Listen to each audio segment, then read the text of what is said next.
கல்பனா பிளாசாவில் எந்த குக்கிங்கும் பார்க்க போகிறதில்ல. இன்றைக்கி ஒரு ஸ்பெஷலான பூவை பற்றி தான் நம்ம பார்க்க போகிறோம். இது பேர் வந்து பிரம்ம கமலம். இதோடைய சயின்டிஃபிக் நேம் வந்து சாஸ்ரியா அப்வலட்டா. இதை பற்றி நான் சொல்கிறதுக்கு முன்னாடி எங்கள் சேனலை நீங்கள் இது வரைக்கும் சப்ஸ்கிரைப் பண்ணலன்னா யூடியூப் போங்க, கல்பனா பிளாசான்னு சர்ச் பண்ணுங்கள், சப்ஸ்கிரைப் பண்ணும்போது பக்கத்தில் இருக்க பெல் பட்டனையும் ப்ரெஸ் பண்ணுங்கள். இப்போ நம்ம வீடியோக்குள்ளே போகலாம். ஸோ ஆக்சுவலாக இந்த பிரம்ம கமலம்ன்றது இது நம்ம ஹிமாலயாஸில், ஹிமாச்சல் பிரதேஷ், உத்தராகண்ட் அந்த மாதிரி ஒரு ஏரியாஸில் தான் ஜாஸ்தி கிடைக்கும்.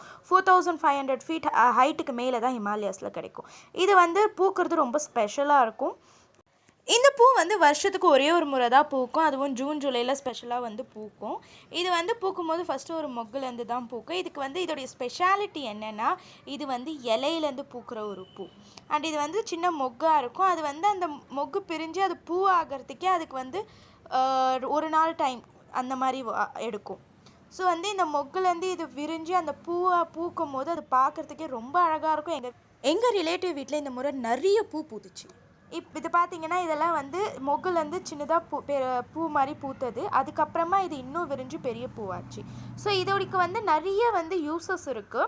இதை urogenital disorder, liver infections, bone pain, cold coffee இந்த மாதிரி எல்லா டிசீஸஸ்க்கும் இதை யூஸ் பண்ணுவாங்க. இது கொஞ்சம் பிட்டர் டேஸ்ட்டாக இருக்கும்.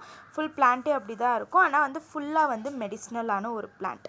ஸோ இந்த பூக்குள்ளே பார்த்திங்கன்னா அது உள்ளே ரொம்ப அழகாக இருக்கும். நம்ம போலன்ஸ்லாம் ஒரே இடத்துல எல்லா பூலையும் இருக்கும். பட் இந்த பூவில் இது ஃபுல் பூக்குள்ளே படர்ந்து இருக்கும். இது ரொம்ப அழகாக இருக்கும் பார்க்குறதுக்கு. அது பூத்து அந்த உள்ளே இருக்க போலன்ஸ்லாம் பார்க்கும்போது சூப்பராக இருக்கும் இந்த பூ. அப்புறம் இந்த பூவை வாஸ்துக்கு யூஸ் பண்ணுவாங்க. நம்ம எப்படி ஒரு மணி பிளான்ட்டை லக்கி பிளான்ட்டாக பார்க்குறோமோ அதே மாதிரி இந்த பூ பிளான்ட்டையும் ரொம்ப லக்கி பிளான்ட்டாக பார்ப்பாங்க எல்லோரும். நான் ஏற்கனவே சொன்ன மாதிரி இந்த பூ இலையிலேருந்து பூக்கும். அந்த இலையோட அந்த 2 மில்லிமீட்டர் திக்னஸ் இலையிலேருந்து தான் இவ்வளோ பெரிய ஒரு பூ. அது இது சாமிக்கு ரொம்ப பேர் இது சாமிக்கு வச்சு பூஜைலாம் பண்ணுவாங்க. ஸோ இது ரொம்பவே ஒரு அமேசிங்கான ஒரு பூன்னு சொல்லலாம். வருஷத்துக்கு ஒரு முறை பூத்தா சூப்பராக இருக்கும் பார்க்க. ஸோ இந்த மாதிரி நிறைய அப்கமிங் வீடியோஸ் பார்க்க எங்கள் கல்பனா பிளாசா சேனலை சப்ஸ்கிரைப் பண்ணுங்கள். ஸ்டே